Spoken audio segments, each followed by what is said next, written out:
Thank you, Tawny. Hello, Community Action, and welcome to our session today on What's New in CCAP Renewals, a National Community Action webinar event. My name is Mitzi Hubbard, the CCAP Program Administrator with the National Community Action Partnership. I will be running the behind-the-scenes technology for this session. Today's presentation will be led by Tawny Stottlemyre, the Project Director, CCAP and Excellence Expansion with the National Community Action Partnership. This webinar will be recorded and be made available to you on the National Community Action Partnership's website under the Tools and Resource tab. Please note that you will be muted for this presentation, but you should be able to listen through your computer speakers. If you lose audio at any time during the presentation, please click Switch to Phone Audio on the bottom left-hand corner next to the microphone icon where it says mute. You may also call into the session using the teleconference number located at the bottom of your confirmation email. Please use the chat box to send any technical questions you may have directly to me, or during the presentation, send any content-related questions for our presenter using the same chat box. Please note all questions sent into the chat box will be addressed at the end of the presentation, and there may be time at the end of the presentation to accept live questions. If your question in the chat box is not answered during the session, we will follow up with you via email. If you get disconnected and need to contact me, I can be reached at ccap@communityactionpartnership.com. And now, please join me as we recite the Community Action Promise. Community action changes people's lives, embodies the spirit of hope, improves communities, and makes America a better place to live. We care about the entire community, and we are dedicated to helping people help themselves and each other. I would like to take this opportunity to remind everyone that we are officially into 2024, which marks 60 years of community action making America a better place to live. We want to take a moment to say thank you to each and every one of you for being a part of this movement and for the truly important work you do. Whether you are a local community action agency, a state or national association, or wherever you are, we hope you will have plans to commemorate, celebrate, and connect through NCAP's 60th anniversary promotions and activities. As we move forward, I want to highlight there are 2 inclusive toolkits located on the National Community Action Partnership's website. Under the Tools and Resource tab, click on Publications and Toolkits to access 2 valuable resources: the 2024 Community Action Month Toolkit and the Community Action 60th Anniversary Toolkit. Both toolkits are excellent resources. The Community Action Toolkit is a great way to showcase and promote your agency's success in empowering families and to raise awareness of community action during the month of May. And the 60th Anniversary Toolkit provides community action agencies and state associations valuable information to commemorate the 60th anniversary. On that note, I would like to introduce to you Tawny Stottlemyre, our host for today's presentation on What's New in CCAP Renewals. The recording will begin, and thank you. Hi, everybody. Thank you, Mitzi. I appreciate that. Mitzi, I'm going to also turn the waiting room over to you because it is a highly popular place. And if we don't let those folks in, that they'll just be sitting in there enjoying our hot coffee and donuts. Thanks for taking the time to be with us today, folks. And thank you for taking the time to stay up to date on your credential. You know, over the past 8 months, the commission has introduced a number of exciting updates to the certification program, many of which have been focused on the application and certification, original certification and examination processes. But you're here today to learn about what's new with CCAP renewals. And that is the process of renewing the credential after you've already received it. Historically, CCAP processes have had the reputation of being, well, let's just say somewhat complex. I went through a lot of variations as I put today's presentation together, trying to decide what order the topic should follow to give you the clearest understanding of the full renewal process and the updates that have been implemented. And as you can see, I finally decided to go with the highly technical terms of covering the big stuff first, and then moving on to the less big stuff. And then, as Mitzi said at the end, she and I will do our best to address your questions that you might have as we go through. So please do put those in the chat. We will be happy to address them if we can. And hopefully no one leaves befuddled by this entire conversation. So let's dive right into the big stuff. Most of what you will see in the renewal process will be familiar. But some of it has been modernized. Some of it is business as usual, like there's an application fee and a deadline and those kinds of things. But there are also two new renewal requirements.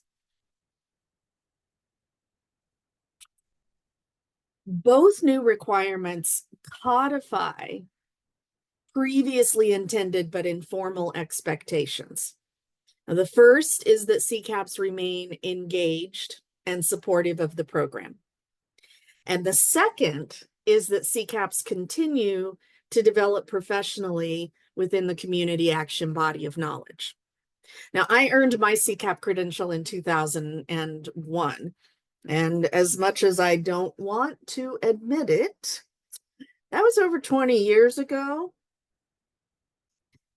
And the truth is that community action isn't static. You know, a lot has changed in the past 20 years. A lot has changed about how we operate, the world we operate in. You know, much has changed just in the past handful of years, for that matter. And yet, every 4 years, I and hundreds of other CCAPs have had the honor of being able to retain my designation by staying in the network and paying my renewal fee. So the CCAP Commission took a pretty deep look in the past couple of years at the entire program, and they realized we've been missing some critical elements that are present in nearly all professional certifications, and that's continued learning or continued education requirements. You know, not only is continued learning important and critical because of the work that we do, it's part of our code of ethics.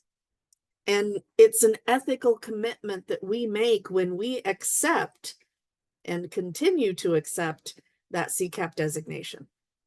So beginning in 2024, the CCAP Commission is introducing renewal requirements that go beyond paying a fee and filling out a form. Renewing CCAPs will need to demonstrate that over the past 4 years, they've continued to receive training in the categories of the community action body of knowledge. And we all know that there are 5 categories in the community action body of knowledge, yet you see only 4 buckets on your screen. That's because category A, the history of community action, and category B, vision, values, ethics, has been combined for this purpose. The only thing that changes about the history of community action is what we're currently living through. So there isn't a compelling need to require CCAPs to seek continued learning on the history of our movement.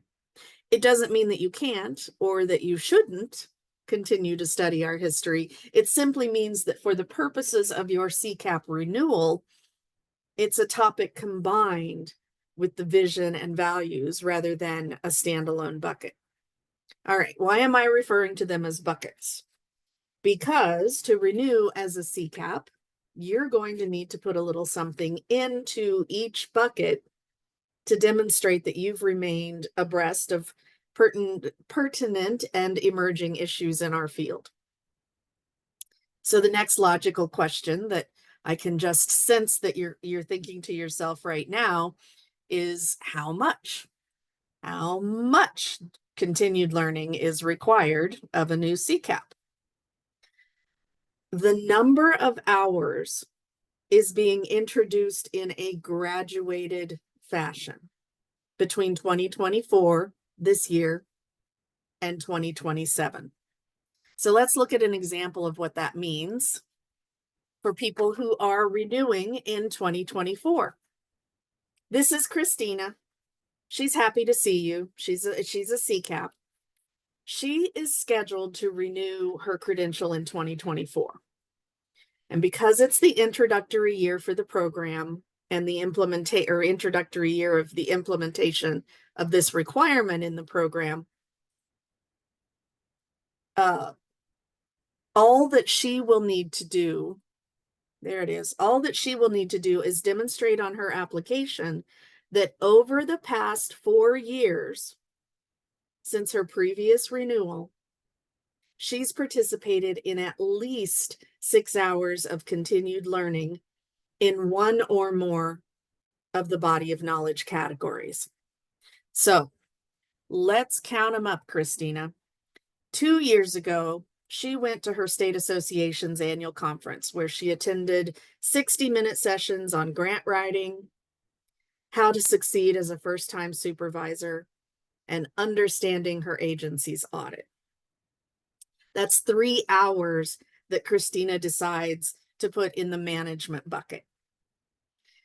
About 1.5 years ago, she participated in NCAP's webinar about the Community Action Code of Ethics updates. She's adding that to her vision and values bucket. And 3 months ago, she got to attend a half-day training hosted by our local city government. It was about strengths finders and exploring her personal leadership styles. Now that was 4 hours long, so she can definitely count however many hours of those that she needs towards her required total of 6 hours, right? And there she has it. 6 hours of continued learning over the past 4 years in one or more of the categories of the body of knowledge.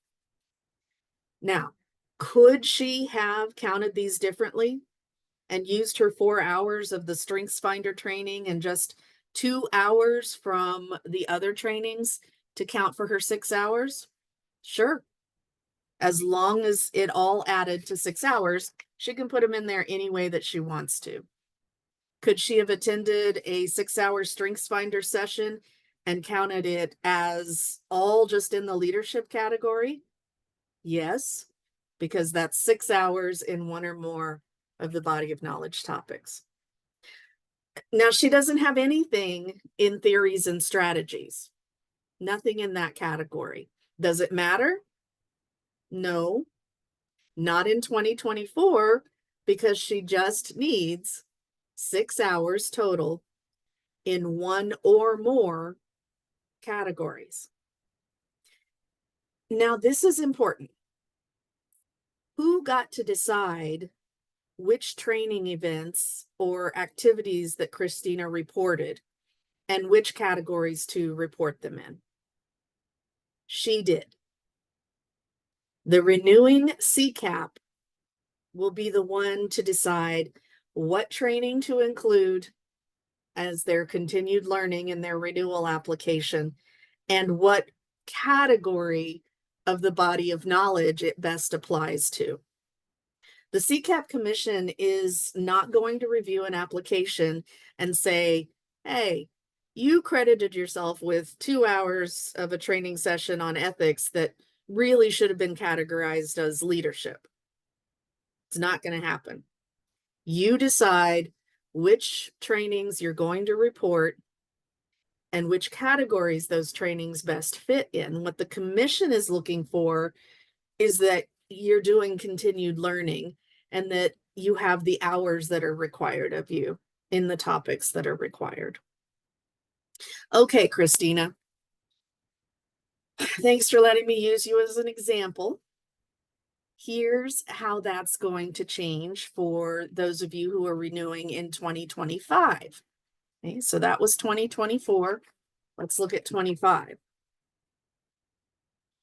That's a total of 12 hours with at least 1 hour in each body of knowledge topic or category. Okay. They don't have to be divided this way, like you see them on the screen, right? It could be 12 hours with nearly everything in one bucket.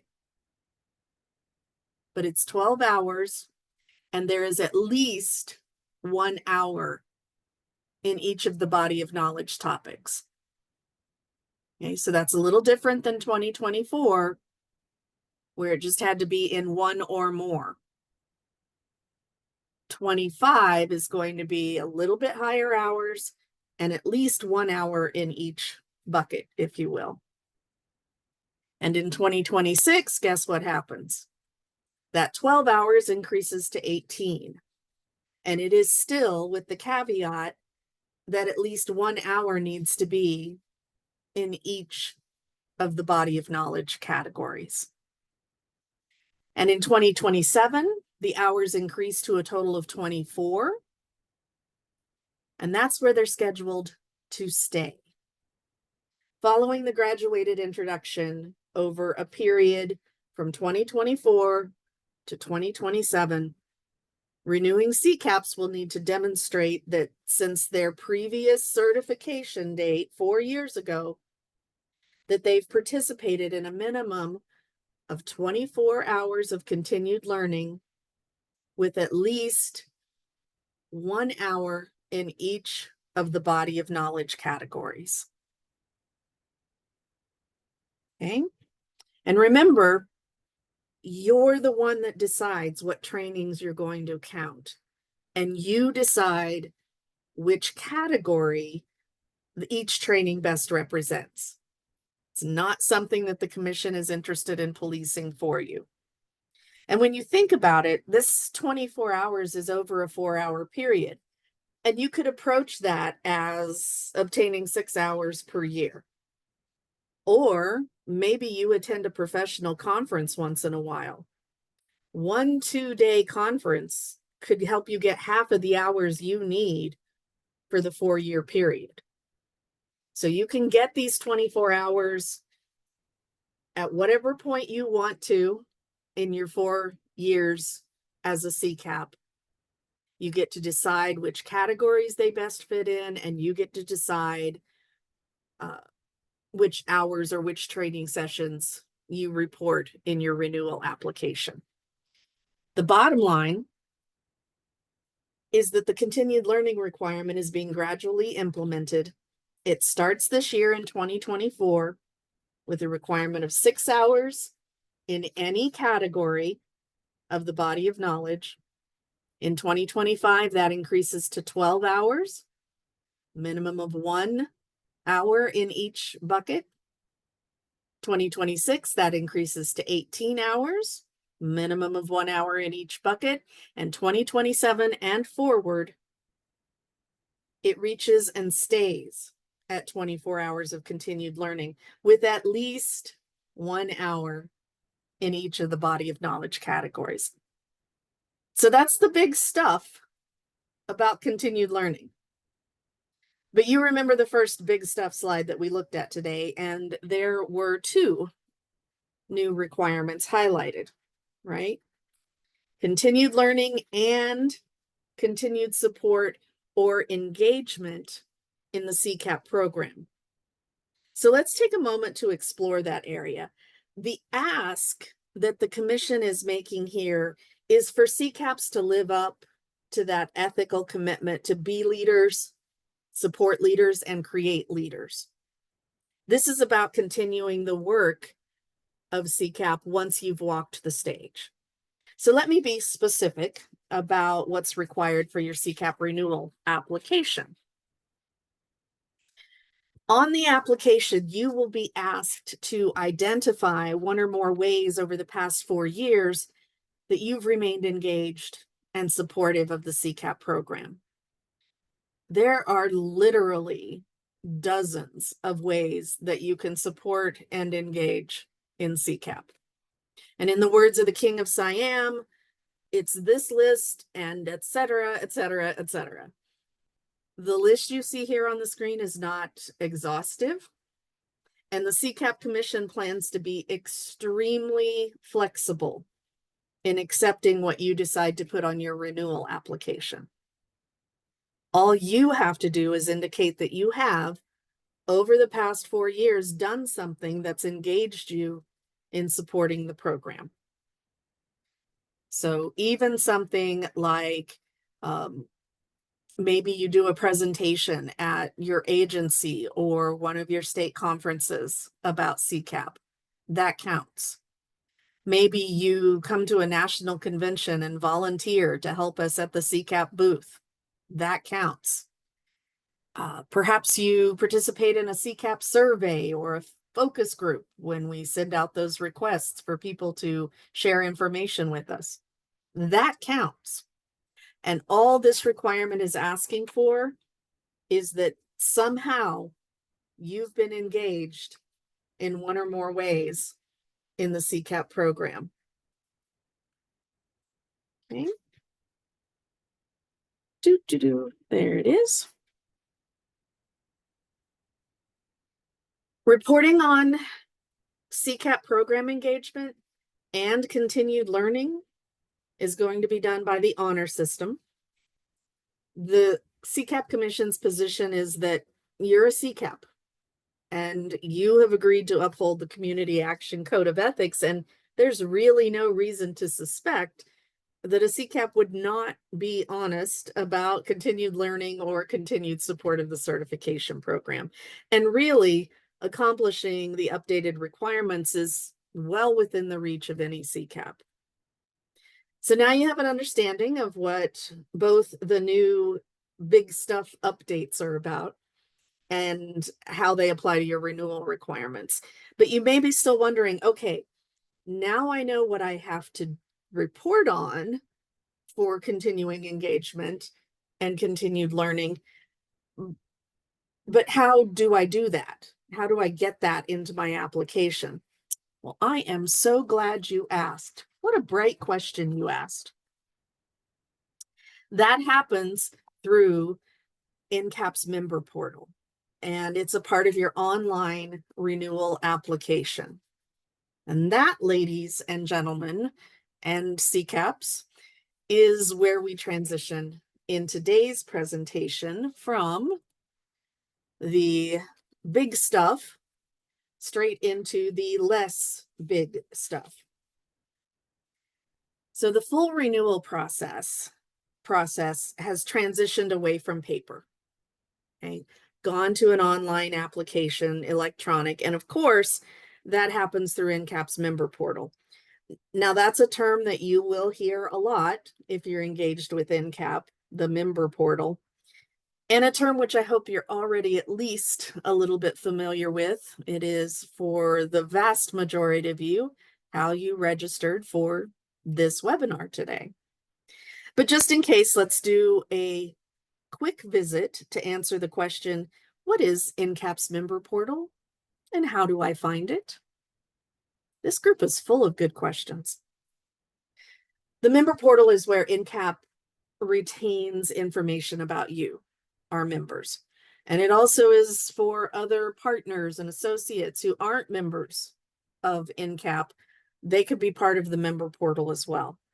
It's where we store your contact information, how we know which agency that you work for, where we track trainings and conferences that you've participated in, and it's where your certification data is retained.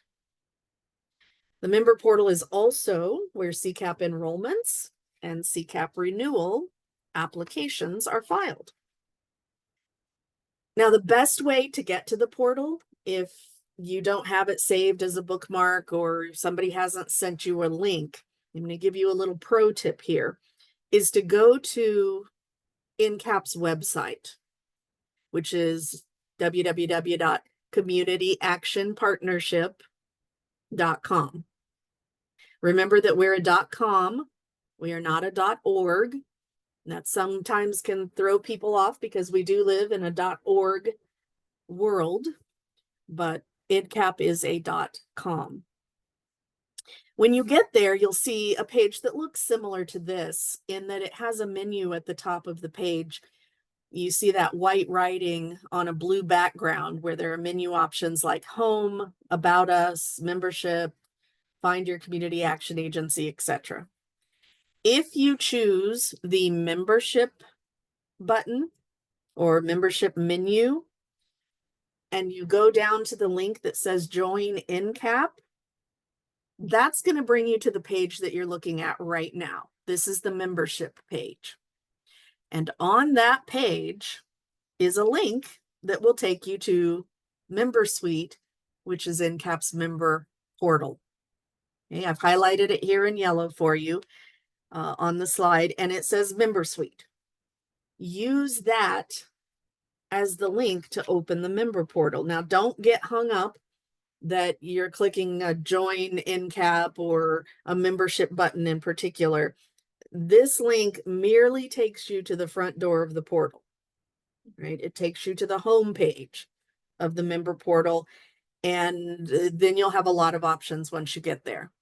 So don't freak out, but if you can't find it anywhere else, remember that you can go to NCAP's membership menu and find it on that page. All right, from there, you are going to see, like I said, that front door to the portal that looks a little bit like what you're seeing on the screen here. And if you want to, you can navigate to other parts of the portal. You can look at our how-to guides. You can go to the events and find one or register for one there. And if you want to do something related to CCAP, you can use the menu called CCAP Credential, because we're clever that way.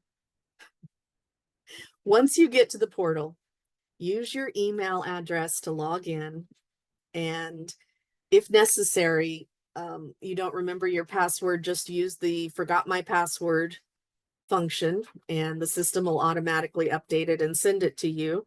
But if you're still having trouble getting into the portal, just contact us. You can call or email Mitzi or I, or you can contact anyone at NCAP's membership team. Here's a little pro tip also. You know, all our domain ends in @communityactionpartnership.com. So I'm T. Stottlemyre at, Mitzi is M. Hubbard at. That's kind of hard to remember. So we also have these mailboxes like CCAP at communityactionpartnership.com. It's the easiest way to get to either one of us. And if your question is about membership, guess what? You can send an email to membership@communityaction.com. If your question is about event registration, you can send an email to registration@communityaction.com. So lots of easy ways to get in touch with us. And if you can't get into the portal, just drop us an email or give us a phone call. Once you are logged in, you're going to select that CCAP credential menu title, and it will pull down a drop-down menu like what you're seeing here. You will go to renew my certification. Now, I'm not going to bore you by taking you through every single step of the certification application, the renewal application. First, your CCAPs, and you can undoubtedly read online instructions and follow an application process. You don't need me to take you through that. But also, it's my understanding that in the next couple of weeks, the software platform that we host the portal on is rolling out a change to the credentialing module. And so even if I showed you today what the application looks like and how to follow each step, it's likely to look different once you get there to actually file your renewal application. So we're not going to waste time on that today. But I can share with you what the application will ask for. Meanwhile, please remember, best way to access NCAP's member portal is from NCAP's website. Once you get to the portal, you're going to log in, head straight over to that CCAP credential menu. So let's talk about what's in the renewal application. The community action credential, and part of what we can, we will ask you to update your contact information, right? Some of it's the same that you would expect anywhere, but there are some new pieces added here. For example, we're going to ask you if you have a personal cell phone that you want to share with us, maybe a second email address. And there will be a new field asking for some demographic information. Now, those first two you can probably guess are steps to make sure that we can contact you at renewal time. 4 years is a long time. And during that time, some of you will leave your current position and possibly your current agency. There are options still for you to retain your certification and your professional credential that you earned, but part of that requires that we be able to reach you when it's time for that to happen. So the reason we're asking for your cell phone and a second email address is not to spam you, not to sell your information. NCAP would never do that to you, but so that we can reach you if the contact information that we have for your primary contact is no longer valid. Okay. And the demographic information is for internal program improvement and equity analysis. None of these data sets are required. So it's up to you how much information you choose to share with the CCAP program. But you will see them as new information on the application. So you can expect to see them there. You're also going to be asked to verify your employer type. To renew your application, you would need to be continued to be employed at either a local, public, or private community action agency, one of the state, regional, or national associations or partnering organizations. Maybe you're part of state or federal government that is a partner to community action. And there's an option for none of the above. Maybe you have left the network. That's still possible to renew your credential. There's just some extra steps involved in making that happen, and the system will automatically take you through those extra steps. It's extra letters of support, and there is an out-of-network fee, neither of which are new, by the way, for out-of-network, but you probably haven't been aware of them or haven't needed to explore them if you haven't left the network. So be prepared to identify your network employer type. Another new but not new feature is your recommitment to the Community Action Code of Ethics. Now, having to re-sign the Code of Ethics isn't a new part of renewing your credential, but the code itself has been updated. And so I hope that as CCAPs, all of us have stayed in tune with the rather substantial renewal that has occurred within the Code of Ethics. And if not, you can check it out on NCAP's website. It's in the About Us section, and it's also available to you on the CCAP program page on that website. So when you get to your application, you will see each ethical category and its guidance listed on the application, and you will be asked to affirm your commitment to uphold each tenet. Also familiar, but slightly different than what you may be used to, is the requirement to get your chief executive officer or executive director's support for your renewal application. Being a CCAP inherently requires support from the leadership at your organization. And that's true whether you're applying for the credential for the first time or renewing your credential for the 10th time. So the CCAP application requires references, referrals, recommendations, whatever you want to call it, and has done for as long as I can remember. That remains true today. Normal, in-network, timely renewal applications require just one referral. And for many of you, that's going to be the executive director or the CEO or whatever that equivalent position is titled at your agency. But if you are the executive director, that referral needs to come from your currently seated board chair. Okay. The currently seated chair or president of the governing board. Note that a different officer does not fulfill the requirement. We've had that question. We've come across that a couple of times in recent months, and the commission has weighed in that it does need to be the currently seated board chair or president.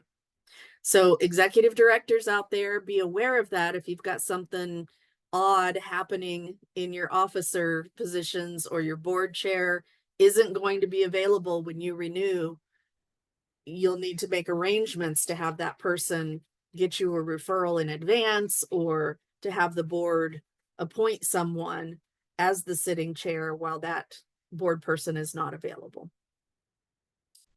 None of that's new. But what is new is that the referral request is now automatically sent via email. And instead of having to write and submit an actual form or letter, the process is done in just a simple few clicks and a brief statement that's made online. So here's how this works. You're filling out your renewal application form, and you will come to a page that says, who's going to be your referral? Who's your recommender? This is where you'll put your ED or your board chair's name, phone number, and an email, okay? As soon as you leave that page on your application, as soon as you click next, the system, the portal is programmed to automatically and immediately send a request via email to that referrer saying, hey, Joe's applied for renewing his CCAP. He's, a part of that requires your support. If you click on this link, it'll take you to a quick 2 or 3 question survey to fill out and automatically be attached to Joe's application. Okay, so it's very quick. That email happens automatically. And really, truly, 85 to 90% of the folks that have experienced this process so far in the initial CCAP enrollment application have had smooth sailing with it. It's been wonderful and really made things a lot less complicated. But for the 10 to 15% of people who have experienced some issues, we've learned a few things. And a lot of those issues are preventable. So I want to share them with you now before you head into renewal. The first important thing is to enter the correct email address for the person who's going to be making your recommendation, your executive director or your board chair, because that email is going to be sent by the system to the address you put in your application. And so if it's incorrect, of course, they're never going to receive it. So before you move off of that page, double check that you've entered the email address correctly. The second thing that you can do is tell the person to expect the email, right? Most of us these days don't open email from people that we may not recognize. And even if we do, very few of us are going to click on a link in that email unless we're really, really sure that it's legit. So if the person you need the referral from knows to expect the email and knows that the link is legit, it's a lot more likely to get returned than if they don't know anything about it. So having a conversation with them can really help you get this process off the ground. check in periodically to make sure that your referrer has received their email and that they have completed the recommendation. Now, when that completed referral is submitted by your referrer, it's automatically attached to your application by the website, right? And it automatically sends the person who made the recommendation a confirmation email, again, immediately once that recommendation is received. So that is the best way to know that the recommendation was successfully transmitted, completed, and attached to your application, is to ask your recommender, did you get your confirmation email?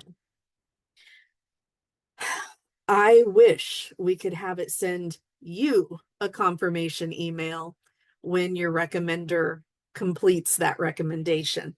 But my friends, that is a solution that is far beyond the CCAP program's budget and my magical powers. We just can't make that happen with the system that we're using, but it will send that confirmation to your recommender. If someone continues to tell you that they haven't received the email, the first step, of course, is to ask them to check their spam filter or the junk mail filter. The second step is to contact Mitzi or I. We can double check the email address for you that was entered into the application. We can chat with your referral contact and give them alternative ways to get that recommendation in for you.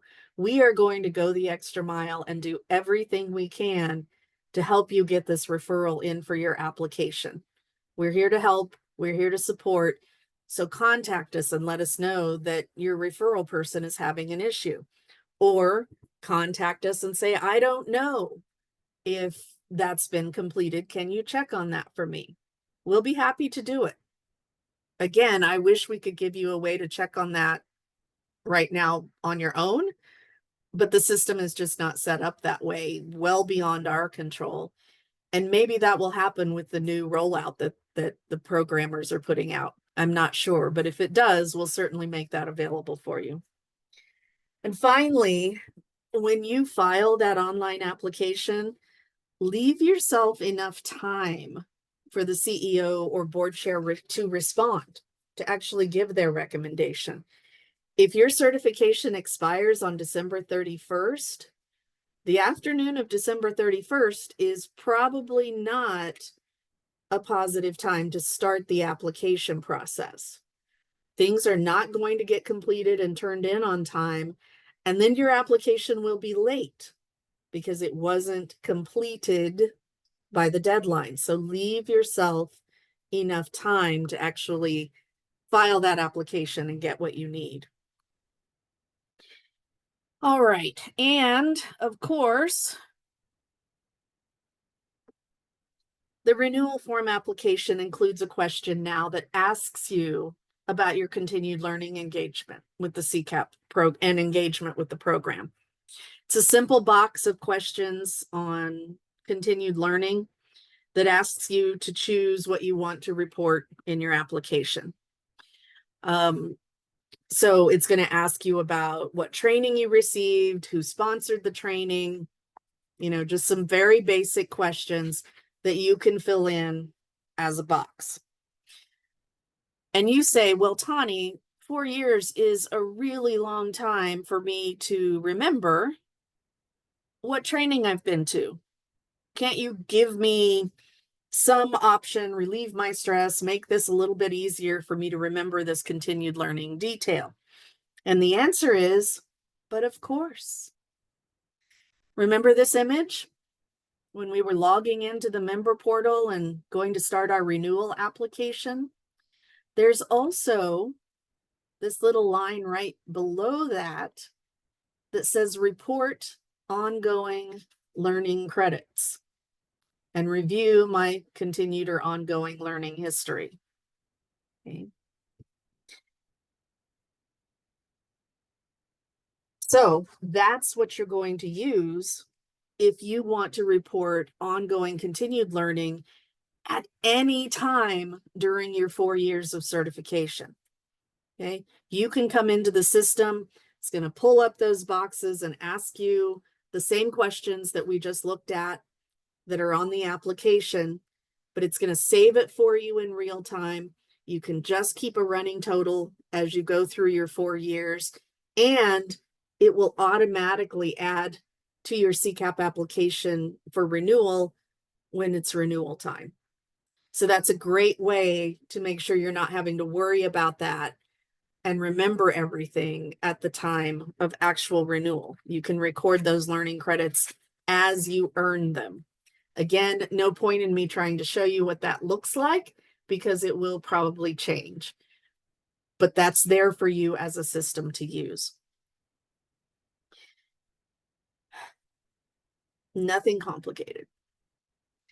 So, does that make our little man happier? Yes, he's happy now. I'm so glad. Well, there are just a few more less big stuff items for us to talk about. Once you earn your CCAP credential, it remains valid for a period of 4 years. In the 4th year, you have the opportunity then to renew that certification. And that 4-year validity policy is staying the same as we move forward. But this can be a bit confusing at times for people. So I want to take a moment to hopefully add some clarity to how that 4-year period is figured and calculated, and how you know exactly what year it is you're supposed to renew your certification. Take the year you were certified and add 4 years. And I don't say that flippantly. I know it sounds very simple, but it's hard for some folks to calculate which part of the year am I starting in. There's been some different ways of answering that over the years. So I just want to set this straight for you. Your certification needs to be renewed at the end of that 4th year. By the end of that 4th year, if you haven't renewed, you're starting your 5th year, which means your certification has lapsed. Okay, let's take an example to look at, help this make a little bit more sense. This is Frederico. He is also happy to see you. He became a CCAP in 2020. Ooh, during COVID. That must have been difficult. So Frederico, you became a CCAP in 2020. We're going to add 4 years to 2020, and that's going to have you renewing before the end of 2024. Just add 4 years and know that you need to be renewed by the end of that 4th year.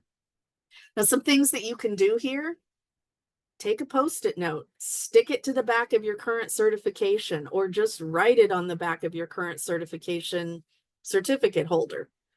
That way you'll know where to look, excuse me. They also make these cool things now called electronic calendars, where you can schedule a reminder every year if you want to, that says, hey, Tawny, remember, you'll be renewing your CCAP certificate by the end of 2027. So there's several ways that you can remember, but I also wanted you to know exactly how to figure it. The year you were last certified, add 4 years, make sure you're recertified by the end of that 4th year. All right, Frederico, happy? I'm so glad. So happy. We're making great progress. Let's review application dates. The annual renewal period opens on March 1st and concludes December 31st, providing you with 10 full months to process your CCAP renewal application, right? Now, it's important for you to keep your objectives in mind. In the year of your renewal, if you want to be listed in the program book and included in the recognition that happens for renewing CCAPs during NCAP's annual convention, then you need to move your deadline up from December 31st to June 30th.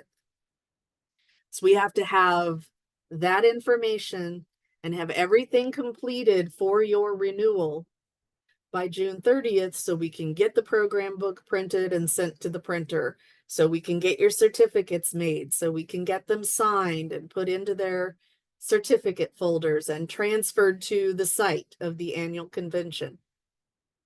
So if your goal is simply to renew, and you're not worried about what happens at annual convention, you have until December 31st to complete your renewal. But if you do want to be included in the annual convention festivities and recognition for renewing CCAPs, your deadline's going to be June 30th. Right? When it's your time to renew, you will receive up to about 4 notifications from NCAP. They're going to start before March and then continue on through the entire renewal period. They're going to tell you, hey, your CCAP is expiring at the end of this year, and these are the dates that you need to be worried about, which leads me to some very important additional pro tips for CCAPs and CCAP candidates. Please double check with your agency's IT team and make sure that you're able to receive emails from NCAP without them being sent to the junk or spam filters. So make sure that at communityactionpartnership.com extension is allowable by your system. We could send you as many emails as we want, but if they're not going to get through your system, you're never going to get the information from us. Please make sure the email address for you in the member portal is correct. Again, if we don't have the right email address, and that's the one that we will be using to contact you, then our communications and reminders are not going to reach you. And I go back to that idea of having a second email address or your mobile phone, your personal mobile phone in the portal, because if we can't reach you and we haven't heard from you and it's getting close to those deadlines, we will reach out to you in a different way to make sure that you have as much opportunity to get that notice and hear from and communicate with NCAP as possible. So one more time, your renewal process begins each year on March 1st. Please don't try to go in there to renew before then. The system is changing. So it would be really helpful for us if we didn't have your renewal application in an older format before this system change comes up. And B, we're not able to respond to your renewal application until after March 1st. So it's really makes a lot of sense just not to even worry about it until then. It continues until December 31st, and after December 31st, it would be considered a late renewal. In the year of renewal, if you want to be involved in the annual convention things, remember that your deadline changes from December 31st to June 30th. That's not important for you. Don't worry about the June 30th deadline. December 31st is the timely renewal. All right. So that's the update on the CCAP renewal application dates. Now on to the renewal fee. Don't worry, this is good news. Despite rising costs, the CCAP renewal fee continues to be set at $250, which it has been for many years. We did a survey in the fall, close to 400 CCAPs participated in that survey. And we asked about your interest in paying your renewal fee on an annual or biannual basis, rather than quadriennially, every 4 years. And overwhelmingly, nearly everybody that responded to the survey said you prefer paying every 4 years. So there is no change. The commission heard you, and the renewal fee remains payable at the time of your 4-year renewal application. So renewal fees are due every 4 years on the same schedule as your renewal application. And there are 2 ways to pay your fee. You see them here: online at the time of application with a credit card, or you can send a check to NCAP. Now, sending a check might be preferable if your agency is making multiple renewals at one time. Because if you're doing it online, payments go per application, which doesn't take a long time to pay the applications online. But if you're doing 8 people, you may decide that it's better to put all of those on one check and have an invoice sent to you and then send the check to NCAP. Please, if you're paying by check, remember to allow yourself enough time for your organization's financial system to do its thing and process that payment, and for that payment to arrive at the NCAP office before your certification's expiration date. So once again, if you're trying to get your certification application completed by June 30th, and not all of the pieces are in or completed, including payment, you will miss that June 30th deadline. So give yourself enough time when you make your application to get this financial process taken care of. With all things CCAP, there's a requirement that payment be received by NCAP before the program's established deadlines. Why is that? It's because we're a professional certification program, and we have an obligation to ensure that we're treating all of our candidates the same way and applying the same rules to everybody. So applying deadlines at a hard stop is a lot more fair than it would be, and accountable than if we were to require this person to pay their fee by June 30th, but allow that person to pay their fee by July 25th and still receive the same benefit of being recognized at the annual convention, or still receive the same benefit of being timely with your application. So those fees, be aware, are due to NCAP. We have to receive them before your certification expiration date. Okay. So wrapping up, I just want to do a brief kind of overview for you. We've talked about the online application. You know that its format will be changing soon. And so when you go to log in on or after March 1st, you'll be seeing that new format, we hope. You're going to renew every 4 years, and you do that by figuring out, what does my last certificate say, and adding 4 years to the year on that certificate. And you know that your certification is due before the end of that 4th year. You're going to talk about in your application where you're working. You're going to get those references submitted. Call us if you're having any problems or questions. You'll also be, by 2027, reporting on 24 hours of continued learning and at least some type of support over the past 4 years for the CCAP program. And there is a renewal fee. If you are late with your application, the system will automatically take you through the steps for a late application, and that includes an extra late application processing fee. So lateness also comes with extra fees. That is the big stuff, as well as the not so big stuff or less big stuff that we wanted to go over. We do have a few minutes left. Well, actually, we're pretty close here on time. Mitzi, are there any questions that you need me to answer from the chat box that you highlighted? Yes, Tawny, we have several great questions. I'll start with Sam and Edmondson.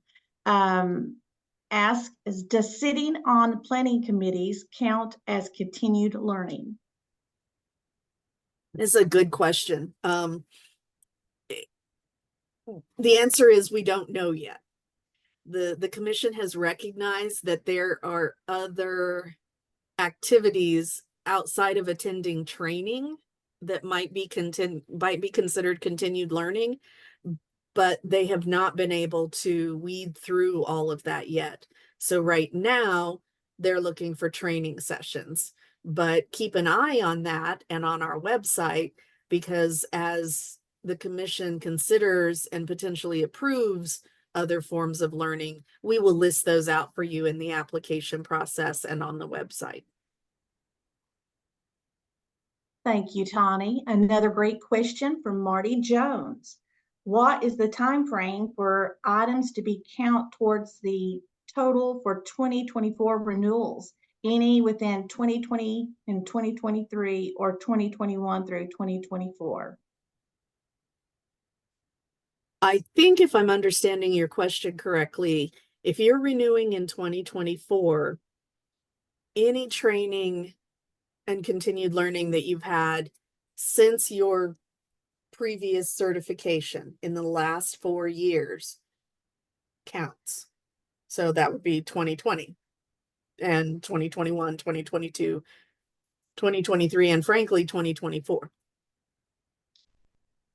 Thank you, Tawny. Here's another question from Reba Martin. Would the CEO ED support letter be waived for those who have left the network? Good question. Before I go there, I want to go back to the last question because I lied. Just, it's a thing I do from time to time. 2020 would not count because 2020 was the year that your last certification expired. So you'd be looking at training that you attended in 2021, 2, 3, and 4. Those last 4 years. Sorry about that. I'll try not to lie on this one. If you've left the network, there are additional letters that need to be submitted. One of them is from your current employer and would include the same type of position, whether it's the owner of the company or the executive director, whatever, the lead hiring authority. But there's also letters to get from your local community action agency and an explanation from you as to how the work that you're doing now is similar to community actions work and mission. So the system will take you through all of that, but if you have specific questions before March 1st, feel free to reach out to us directly and we can give you the language on that. Thank you, Tawny. Here is another great question from Dara Smita. Does work on pathways to excellence for our agency count towards training or engagement requirements? Good question. Again, I'm not precisely clear on the answer to that. Keep in mind, the commission's going to be extremely flexible with what's accepted. So you've got that going for you. And I would also say it depends on what you did with pathways. For example, the e-course that you participate in is learning. It's an online learning process, and that would probably go into the management and or the leadership bucket, whichever one you felt was most appropriate. Sitting around your conference room planning table with your excellence team and talking about how you're going to answer question 23 may not be considered a learning training event. But the commission's going to be delivering more clarity on that as soon as they have the opportunity to really spend some time with it. Thank you, Tawny. Here is a question from Anika Coney. Who do we contact to verify when our CCAP is due? You can contact Mitzi or I. And again, we're easily reached at CCAP@communityactionpartnership.com. But also if you log into the member portal and view your application history, it will tell you when your certification is expiring. So you can check it that way. You can contact us. We'll be happy to look at it for you. Thank you, Tawny. Here's a question from Marty Jones.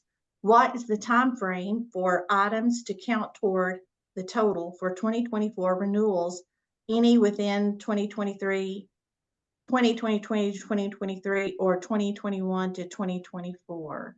Yeah. So, and I think that's similar to the question that we had, that for 2024, you're going to count back 4 years, 21, 22, 23, 24. Anything since the last renewal period. And we have a question from Linda Moorhead. Making donations to support programs. If we make a monthly donation to one of our programs, does this count?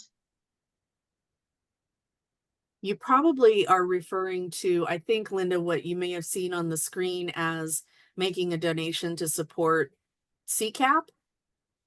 And that would be engagement with the CCAP program. Believe it or not, CCAP is totally funded by just the application and renewal fees. We also, how can I put this the best way? NCAP subsidizes the program. The board puts money into the program each year because it's not a self-supporting program.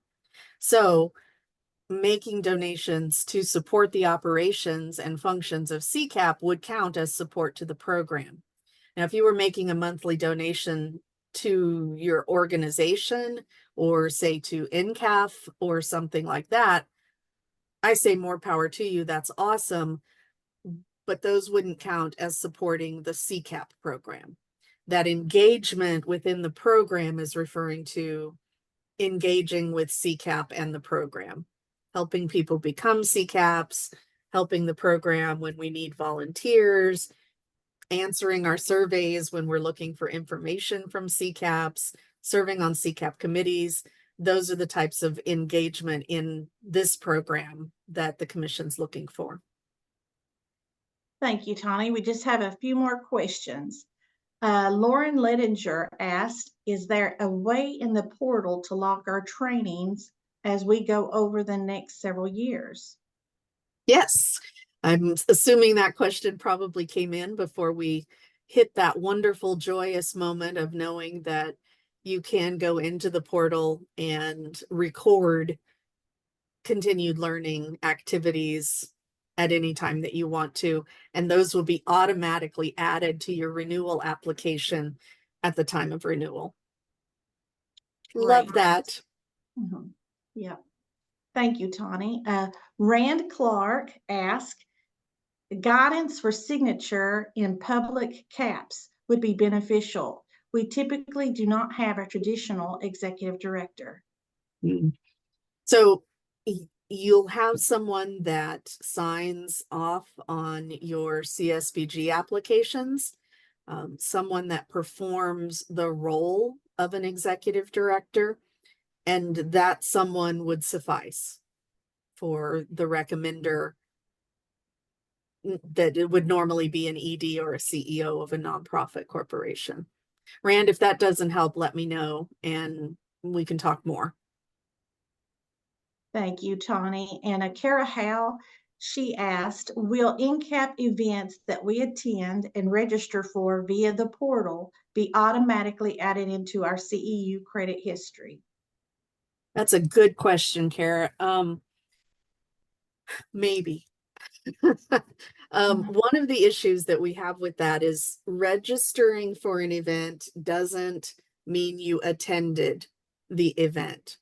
So the portal system does have a way that we can set it up to do what you're talking about, but we're not likely to do that because of that reason, that there's, no real evidence that anyone actually attended.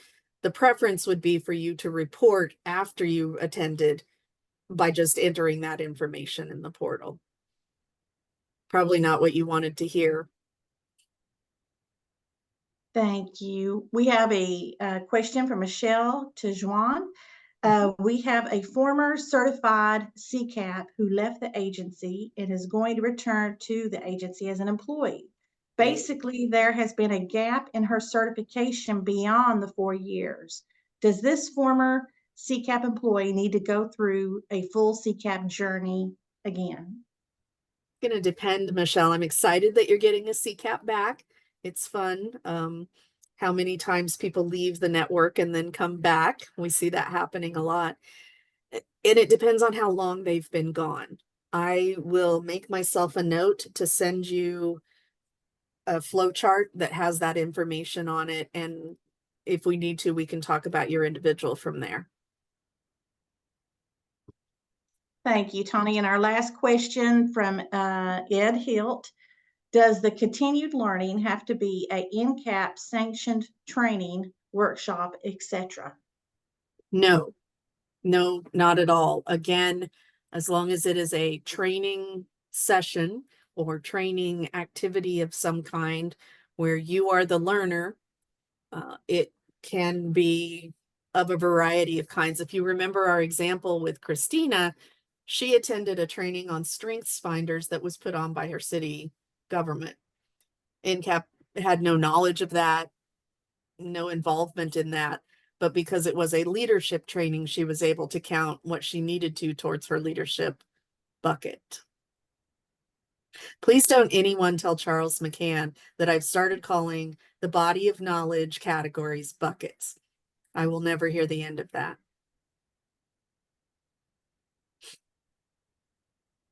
Tawny, I think that wraps it up on the questions, and thank you so much.